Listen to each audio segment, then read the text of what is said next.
Mulher, Virtude e Fé. Um oferecimento Cargolift.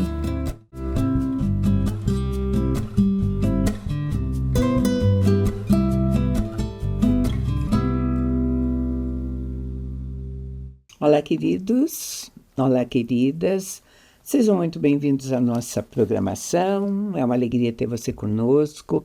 Muito obrigada pela escolha, pela confiança, pelo desejo de passarmos esses momentos juntos, não é, Eliane? Sim, Mirtz, é porque para nós é um prazer, é interessante os assuntos, é gostosa a nossa conversa. Espero que você goste, converse aí também em casa, que esse é o objetivo, né, Mirtz? Então, hoje nós vamos falar sobre vida espiritual abundante. Né? Eu sei que, na verdade, eu não sei com quem exatamente nós estamos falando, mas sei que você teve interesse, né? Sendo cristão, não sendo cristão. E quando nós falamos de vida espiritual, nós falamos de um reino espiritual. E a gente sempre disse que quando Jesus veio, ele disse: eu vim para que vocês tenham vida e vida em abundância. E eu acho que é bem do humano.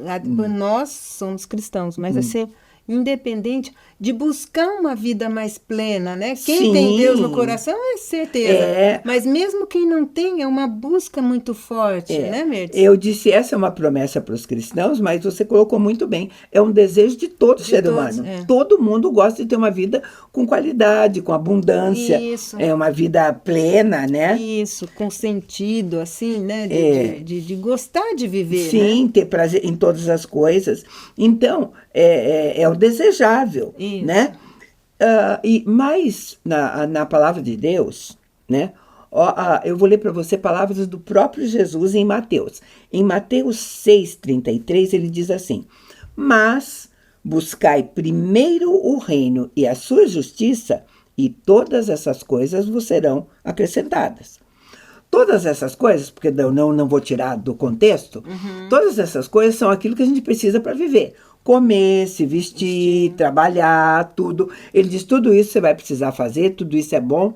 Agora, se você buscar primeiro o reino de Deus, essas coisas vão ser acrescentadas. Isso, porque às vezes a gente não percebe esse lado cristão, a gente fica muito em metas, né? Em atingir metas, em melhorar no trabalho, em comprar carro, em ter uma família e comprar uma casa, e acaba perdendo a perspectiva do espiritual, né? Do espiritual. E está muito certo, não é crítica nenhuma. No lado natural você tem que fazer mesmo o que precisa. Tem que fazer mesmo, sim, mas é que a gente está falando da abundância. Nós temos que falar, porque eu estou falando em vida espiritual abundante, a primeira compreensão que eu tenho que ter, que se eu tenho um relacionamento com Deus, Deus é espírito. Né? Então essa abundância só vai acontecer a nível de espírito. E se nós, que somos deste mundo e do mundo espiritual, tivermos o entendimento do espiritual, né? E quando começa isso? Então vamos ver bem. Isso. Lá em João 3 está dizendo assim. João 3, eu vou começar no 3, diz assim: Jesus lhe respondeu: em verdade te digo que ninguém pode ver o reino de Deus se não nascer de novo. Então lhe perguntou Nicodemos: como um homem velho pode nascer? Poderá entrar no ventre da sua mãe e nascer pela segunda vez? E Jesus respondeu: em verdade te digo, se alguém não nascer da água e do espírito, não pode entrar no reino de Deus. O que é nascido da carne, e o que é nascido do espírito, é espírito. Então, esse é o momento que a Eliane falou. Existe um momento onde nós fizemos essa opção. Uma opção consciente. Isso. E aí é o lado bonito, e não que o outro seja feio, mas os dois lados são importantes. O bonito que ele fala, que eu acho legal, é o lado do nascer de novo e esse novo mundo que nos é apresentado, essa nova vida abundante. Mas também é referido que se tenha morrido, né? Uma parte que é ligado demais ao mundo, às coisas carnais, às coisas do mundo, a gente tem que deixar para trás para poder ver e desejar esse novo, né? Esse abundante de Deus que virá no espiritual, né? Então, quando nós estamos falando em vida espiritual abundante, chegar nesse patamar, a gente começou o início foi o novo nascimento. Isso. Então, nós vamos pegar essa figura mesmo. Nascemos de novo dessa maneira que ele falou. Nascemos no Espírito. Você pode nascer de novo aos 11 anos, ou até antes, se uma criança de 8 anos tiver uma boa compreensão de quem é Deus, quiser aceitá-lo como Senhor. Né? Mas ele se revela as ideias, sabe, não existe um cronograma. A gente põe assim, baseado naquilo que no natural, geral, né? Que é mesmo. A gente pensa que talvez lá pelos 10, a partir dos 10, é que você possa ter uma boa compreensão disso. Né? Então, aí você pode nascer de novo aos 10, aos 20, aos 30, aos 40, aos 90. Não tem idade para nascer de novo. Só que a partir do momento que você nasceu de novo, né? É aí que esse crescimento espiritual, é a partir daí, independente da idade. Então, e a Bíblia faz um paralelo muito natural entre o crescimento natural e o espiritual. 1 Pedro 2:2 diz assim: desejai o puro leite espiritual como bebês recém-nascidos, a fim de crescerdes e por meio dele para a salvação. Então, nós estamos falando em abundância espiritual. Como é que começa nossa vida espiritual? Com leitinho. O que a Bíblia chama de leitinho, né, espiritual? Começa como começa a vida, né? Começa, igualzinho. Devagar, se desenvolvendo com leite. Eu acho que é entendendo primeiro que Jesus é o nosso suficiente Salvador, né? Eu acho que é o leite mais gostoso, que mais aconchega, é entendendo isso, né? A salvação através de Jesus. Então, e ele diz assim, para a gente se alimentar, a princípio, logo depois do nascimento, com esse leitinho. Nós vamos se alimentar. Esse leite são verdades espirituais que a gente vai conhecer na Bíblia. Tá tudo lá o que a gente precisa. Né? Agora, é a palavra de Deus, é pão, né? Que nem diz, é alimento. Como é que alimento processa dentro de nós? Como é que processa e quando somos bebê, tá? Então, quando os nossos filhos nascem, a orientação primeira é a amamentação natural, materna. Que é o que a gente sabe, vem com anticorpos, vem com todas as proteínas. Aquilo que vai precisar. Que vai precisar para o desenvolvimento da criança, né? Às vezes uma mãe não pode, vem o leitinho que é industrializado. Industrializado e tenta copiar as propriedades do leite materno. Do leite materno, Isso, né? Isso. Então, a gente começa também na Bíblia assim, a entender algumas verdades espirituais. E a gente começa com um conhecimento, aquilo que está na Bíblia, teórico, tá? É teórico mesmo. E tem uma coisa que tem que acontecer é que você tem que acreditar naquilo que você está lendo. Né? Que aquilo é o que você vai precisar. E é interessante porque acreditar naquilo que estou lendo e nem sempre é visto, ou na maioria das vezes eu não consigo ver, não é palpável, é um mundo espiritual, né? Nem vai ver e às vezes não vai nem entender a princípio, porque quando nós estamos falando da Bíblia, nós não estamos falando de um livro. Eu sempre digo, nós estamos falando de 66 livros contidos dentro de um único volume, né? Isso. Você encontrou dificuldade quando você pegou a Bíblia pela primeira vez ou você já teve auxílio? Não, eu tenho dificuldade até hoje. Eu também confesso que não é simples assim. Tem alguns livros, por exemplo, o ano passado nós estudamos Apocalipse, nós fizemos um grupo, a gente leu, estudou o Saião, né? O Russell Shedd.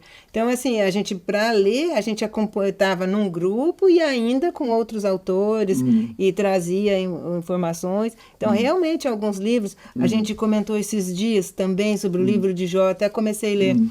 É um livro feito em rimas, de uma forma difícil, ele trava uns diálogos assim. Então, também é um livro difícil. Então, ela já está falando... Né, de Daniel, que fala de algumas coisas. Então, ela já está falando de um alimento que beira, assim, a feijoada, né? Lá na frente. Que beira a carne, de panela, alguma coisa, sabe? Mas o começo é mingauzinho. Mingauzinho. Saiu do leitinho, vai para o mingau, um pouquinho mais grosso, não entende, né? Exatamente, precisa É como na criança que alguém vai alimentar, na maioria das vezes precisa de caminhar, né, com alguém na fé, para que essa pessoa te apoie. Sabe, esse amadurecimento, por exemplo, você vai ler a Bíblia, vai dizer assim: todas as coisas cooperam para aqueles que amam o Senhor e são chamados segundo o seu propósito, né?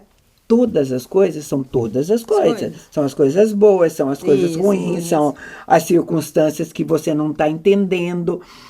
Tudo isso vai fazer parte desse seu universo de crescimento. Compreensão.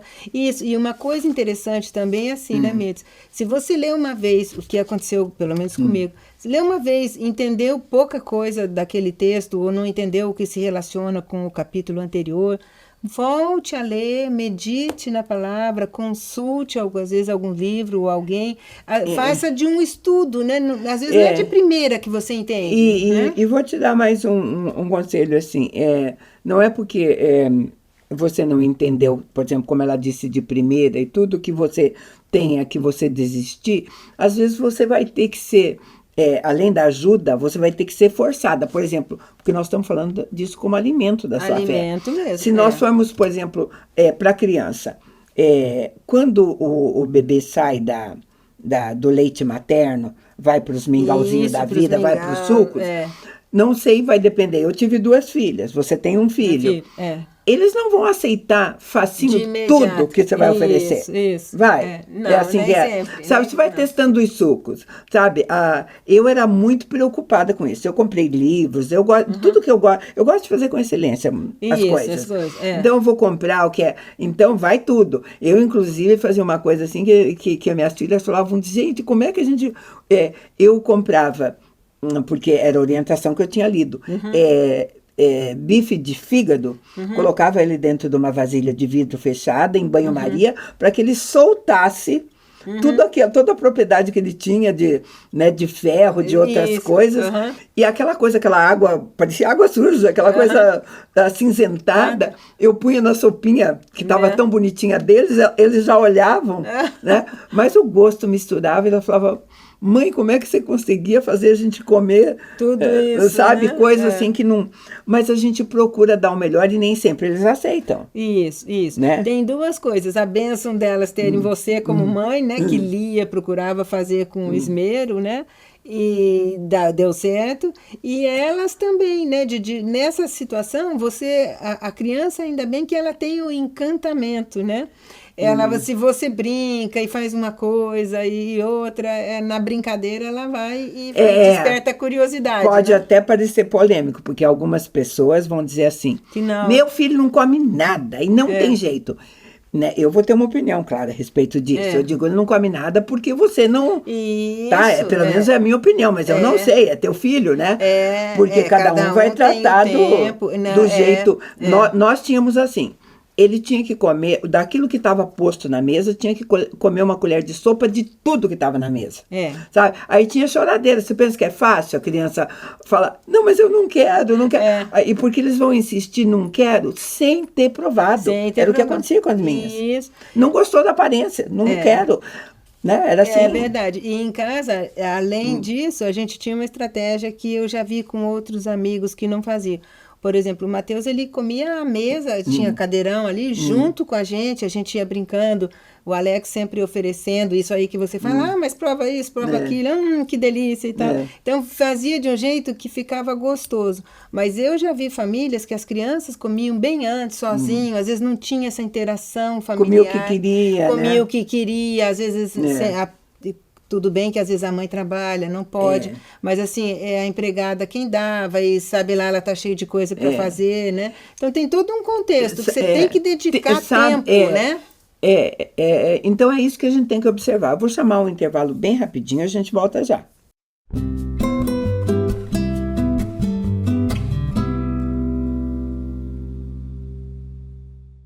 No mundo em constante transformação, nos posicionamos com a ética e a integridade.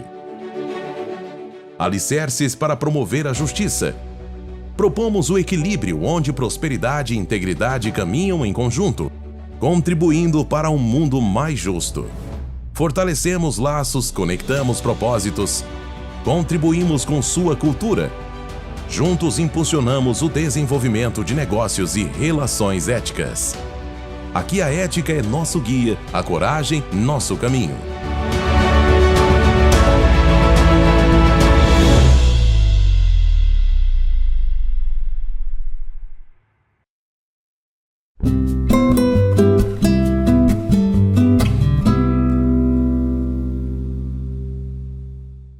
Estamos de volta e nós estamos falando sobre a importância, né, da gente ter uma vida espiritual abundante. Estamos usando mesmo o que a palavra de Deus diz, porque ela é alimento para as nossas vidas. E assim que nós nascemos de novo, começamos a caminhar como cristãos, a gente começa a ter esse alimento. Comparamos com os nossos filhos quando são pequenos, porque se você deixar por conta deles, eles não sabem dosar. Bolachinhas recheadas são muito mais gostosas do que o brócolis. Sim, né? certamente. Convenhamos, né? Então, não é tudo. Então, a gente, o que com sabedoria, eu acho que era com sabedoria a gente fazia, na hora do chororô, que não quero comer isso, a gente trocava por coisas com o mesmo valor. Isso eu não quero. Tá bom, não come isso, mas tem uma outra coisa que tem o mesmo valor. O que é que tem o mesmo valor que uma cenoura, ou talvez uma coisa que foi rejeitada, né? Isso, exatamente. E um pouco, que ali no caso é só um pouco de sal, alguma coisa, misturar com um caldinho de feijão, né? Uma coisa assim, sempre acrescenta, sempre. Né, o sabor. Porque na vida espiritual, tá? Nós vamos ter ali, na palavra de Deus, nós vamos ter para crescer na vida espiritual, para ter uma vida espiritual abundante, nós vamos ter estudo da palavra, oração, meditação, comunhão com os irmãos, tudo isso vai ser o alimento para a nossa vida espiritual. Nós vamos ter que sabedoria em dosá-los, tá? Isso. Não é igual, por exemplo, tal coisa é um bom alimento, então dá-lhe só isso, né? Exatamente. Carne é bom? Só carne. Só carne. Nada de arroz, nada de verdura. Não, precisa dosar tudo. Um pouquinho de cada um, exatamente. Se a gente não dosar bem essas coisas, a gente não tem vida espiritual abundante. O estudo da palavra é uma das coisas que a gente tentou começar a falar. Sabe, não adianta você abrir a Bíblia e sair garimpando versículo. Isso. Hoje eu vou ler um Salmo, amanhã eu vou ler um Provérbios, e depois da manhã eu vou ler, sabe lá, Cantares. Sabe, se você não tiver um plano organizado, como você faz com o seu cardápio, com a sua cozinha, você não vai ter uma alimentação correta. Porque as informações não batem, né? Por exemplo, alguns livros são mais gostosos de ler, por exemplo, Salmo é um livro gostoso de ler. Sim, todo mundo gosta. Mas não adianta você só ficar em Salmos, né? Tem que ir para algumas outras coisas, você tem que entender uma outra... Se você comparar com a alimentação, se você ficar garimpando, é como se você... no final do dia, eu comi um biscoito de manhã, comi uma bananinha à tarde, Você não vai sentir fome fazendo isso, só que você não vai estar bem alimentado. Bem alimentado, não vai estar saudável. Não vai estar saudável, saúde, né? Alimentado tá, né? É. Então, porque você precisa chegar nisso, né? Tem gente que só depende daquilo que é lido no domingo. Isso. Né? Exatamente. O alimento bíblico dele é daquele trecho que foi lido no domingo ou no meio da semana, se ele frequenta uma célula, né? Exatamente. Então, e aí, não é, só complementando, não é que é ruim, é muito bom o que foi lido no domingo, e normalmente as pregações dos pastores são muito boas, mas não tem a interação e a aplicabilidade na sua casa, né, Mirtz? Não, e até... um sermão dura o quê? 40 minutos. Porque se passar disso também já é o povo se te distrai, contraproducente. O bom da segunda-feira é você aperfeiçoar aquilo que você ouviu no domingo. Aplicar, né? Entender onde que a palavra faz sentido. Continuar, dar continuidade, contextualizá-lo melhor. Isso. Aliás, o próprio estudo de célula faz isso. Permite que você, durante a semana, você reforce mais uma vez, né? Mais uma vez, troque informações com as pessoas mais próximas, né? Agora, uma coisa que você precisa também em relação à leitura da Bíblia não é obrigatoriedade. É vontade. Isso. Paixão por ler a Bíblia, né? Tem que fazer bem, né? Você tem que querer, sabe? Gente, olha, quando você vai com fome para a mesa, nossa, qualquer comida fica boa demais, não é? Fica boa demais, Sabe, eu acho que quando você vai com essa fome de leitura da Bíblia, você vai aproveitar tudo que você lê naquele Isso, dia. exatamente. Né? Faz sentido, né? Você consegue, assimilar e duas, consegue aplicar. E se você não tem vontade, aquilo não faz nem sentido. Sabe, né? queridos, quando você está comendo uma coisinha gostosa, às vezes até bastou, mas está tão bom que você não para, Não né? para, Você come você um pouco pega mais. mais um pouquinho. Com a Bíblia é muito mais do que isso, sabe? Você se propõe ou a um livro, ou um capítulo, porque você tá de repente você é tanta paixão que você não quer parar, você quer mais um pouco. E vou te falar que faz bem. Nesse caso, diferente da comida em excesso, essa faz bem, muito né? Bem. Isso que a gente tem que cuidar, né, Mirtz? Aí você falou uma coisa legal, porque às vezes a gente começa a ler, gosta e vai em frente. Mas tem algumas distrações, né, que se a gente não perceber, um WhatsApp aqui, vou dar uma olhadinha em alguma notícia ali, vou mexer numa outra coisa ali. Essas distrações quebram esse gostoso, né? Porque até você voltar de novo, não é assim também fácil, não. Sabe, na hora que você sai, para mim, não é fácil. Não é, não. Tanto é, queridos, que vale até para aquilo que você está escutando. Eu tenho o hábito, às vezes, daquilo que eu vou fazer. Vamos supor, se eu vou lavar uns legumes, se eu vou lavar alguma coisa, preparar uma salada, tudo, e eu também estou ouvindo, eu sigo um monte de pregação, eu estou ouvindo uma pregação. Dependendo do que eu estou ouvindo, gente, eu não faço as duas coisas, eu tenho que parar de lavar o legume ali e falar, agora deu, vou continuar, porque em relação à palavra é assim, sabe? Não dá, quem vai sofrer prejuízo no caso são os benditos, é o que eu estou fazendo, mas que eu quero a palavra eu quero, né? Eu quero, exatamente. Mas além da palavra de Deus, outra coisa que a gente precisa dosar, saber dosar, entender, e faz parte para a gente ter uma vida espiritual abundante, é a oração. Essa foi uma coisa que Jesus deixou como maneira de se relacionar com Ele. Aliás, o próprio Jesus orava. E orava muito, né? Uma coisa legal, né? Assim, ele se retirava da multidão, como nós falamos, que estar entre os irmãos é uma coisa boa, ou se retirar e entrar em oração também é muito bom, né? É necessário. Vai haver um momento de oração de concordância, que vai estar muito bom estar com os irmãos, mas essa oração a sós é imprescindível para o nosso... traz mais coisas e tudo mais. Crescimento espiritual para nossa intimidade com Deus. É a possibilidade onde você vai ouvir a falar dele. E ouvir, né? Então, e para tudo, e para a vida espiritual abundante é assim.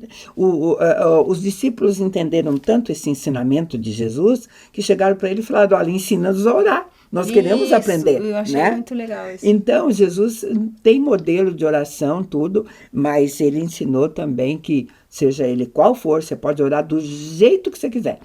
Todo tipo de oração que você sabe é válido, é bom, mas Jesus ensinou que você termina ela assim: mas seja feita a tua vontade, assim na terra como no céu. Como no céu, né? Exatamente. Porque João 6,38 está escrito assim, a respeito de Jesus, ele falando: pois eu desci do céu não para fazer a minha vontade, mas daquele que me enviou. Né? Uau, hein? Você não é a gente aqui que vai querer que faça a nossa vontade, né? E Paulo dá outra orientação a respeito de oração. Paulo diz assim: orai sem cessar. Sem cessar. Não é ficar de joelho no chão, repetindo. Esse orar sem cessar tem a ver com tudo que você está fazendo o dia todo. Às vezes até a tua atitude, a tua postura é uma oração. Sim. Né? Em reverência a Deus, né? É como se estivesse realmente na presença de Deus. Porque não é uma atitude aqui de oração, aí você sai, já profana, já xinga, já bate. Né? Sabe? Estar na presença, ficar ajoelhado, repetindo, primeiro que seria impossível. Né? Então, a gente já sabe que assim não é mesmo, né?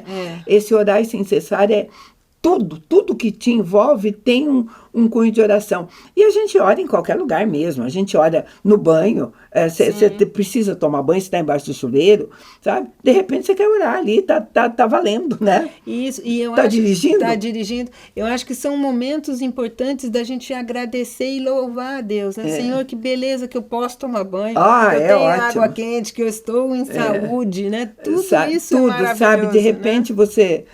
olha ali, você está passando na janela do teu carro, você olha, sabe, uma árvore. uma árvore linda, tá? Sabe? Você louva a Deus por isso. Você vê Deus ali, né? Ali, né? Ai, com certeza. Louva a Deus. E você dá graça e fala, Deus, que bom que eu enxergo. Que enxergo, né? eu faço Você isso dá também. graça, né? Que bom que eu dirijo, né? Tem tantas coisas, né, que a gente pode, né? Eu gosto quando você fala, né? Nós que podemos e cremos, e temos, né? Nós que podemos e temos, sempre muito assim. legal. Eu Agradecemos. faço muito isso. Nós que temos e podemos, agradecemos, né? Porque sempre, né, não pode, né? Tem coisa assim. Então, às vezes, e essa oração, eu falei para você, cabe em tudo. Tem o dia da oração que é entrar no teu quarto e fechar a porta. Isso, aí que tem que ser assim. Isso, é uma outra coisa. Agora, tem aquele dia também que você vai precisar orar com os irmãos, porque a palavra diz que aquilo que a gente ligar na terra, ele liga nos céus. Isso. Né? E aí tem, e junto assim, normalmente a gente intercede por outras pessoas em sofrimento, né? Ou por uma nação, ou por uma causa, né? Aqui no Brasil, por exemplo. Então, com os irmãos é muito importante. E às vezes é em favor de um terceiro, né? E a comunhão com os irmãos também nos leva a um crescimento mesmo espiritual, a uma abundância espiritual, porque é muito difícil você viver o evangelho sozinho na tua casa, porque a ordenança bíblica é congregai-vos. Congregai-vos. Faça parte, sabe? O povo de Deus se interessa. Nós temos ainda a meditação, tá? Meditação. Quando a gente está conversando, a gente está falando e está ouvindo, né? Falando, ouvindo, né? E às vezes, o que é meditação? Nós temos uma conversa aqui, essa que nós estamos tendo. Quando esse programa acabar, você entendeu tudo que nós estamos falando. Quando esse programa acabar, às vezes você, lá no teu quarto, lá na tua pia ou em algum lugar, você vai lembrar de alguma coisa e você vai meditar naquilo que você ouviu. Vai te fazer assim, nossa, isso fez sentido. Ligou com alguma coisa lá, pede para Deus revelar um pouco mais, aí Deus amplia, né, a revelação do assunto. Sabe, queridos, a meditação é justamente essa, é aquilo que você leu na hora, e às vezes quando a gente termina um período de oração e leitura junto, você leu, você orou, você terminou, conseguiu algumas coisas, está tudo bem. Talvez no outro dia, né, numa outra situação, né, você sozinha comece a meditar no mesmo texto, na mesma coisa, e possa ter, como você falou, uma revelação nova, um acréscimo, né? Comigo acontece isso. Né? A hora que você fica quietinho, assim, vai pensando, nossa, mas tem isso também. Ah, tem aquele outro lado. Você vai ligando. Lucas 2,19 diz assim, Maria, porém, guardava essas coisas, meditando sobre elas no coração. Eu gosto dessa fala. O Salmo 119, Davi diz assim, mantenho-me acordado nas vigílias da noite para meditar na tua palavra. Porque ele achava que essa hora era a hora do silêncio, a melhor hora, né? Que não tinha nada distraindo. Os barulhos, né? A meditação exige, sim, quietude. Né? Isolamento, né? Como é que você vai meditar ouvindo tanto barulho? Né? Isso é que te dá, né? Porque a meditação é um processo, por isso que a meditação é um processo mental. Né? Intenso. Então, não dá para meditar, falar assim, agora eu vou meditar, eu vou fazer um arroz doce, mas eu vou meditar na palavra. Não combina. Não. Você pode até pensar em alguma coisa, você pode, né, focar o pensamento em algumas coisas, mas o meditar é mais profundo, né? Você tem que estar um pouco mais focado em você mesmo, né? Ou em Deus, né? Ou nessa conversa. Queridos, tem muito mais coisas, mas o nosso tempo hoje fecha aqui. A gente promete para você que continua realmente ajudando. Não só você, mas a nós também a termos essa, né, qualidade de relacionamento com Deus. Com Deus, né? De vida espiritual. Espiritual. É o que a gente tinha para você. Agradece muito a tua companhia e te convido a estar conosco num próximo programa. Deus te abençoe.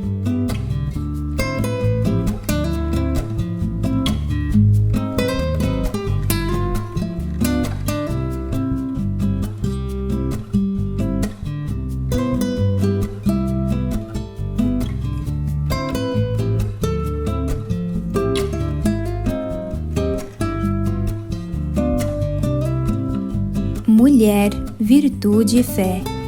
Um oferecimento Cargolift.